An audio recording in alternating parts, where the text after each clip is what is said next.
there was a boy named Arin. He was quiet, shy, and always felt more comfortable in his own world. While others talked loudly in class, Arin sat in the corner, listening but never speaking. His teachers often said he was smart, but he needed more confidence. One day, Arin found an old storybook in English. The words were simple, but he could not understand all of them. Still, he kept reading. Every day, after school, he sat near his window and tried to read one page.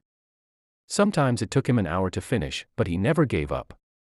Weeks passed, and something began to change. He started writing small notes in English. First just one word.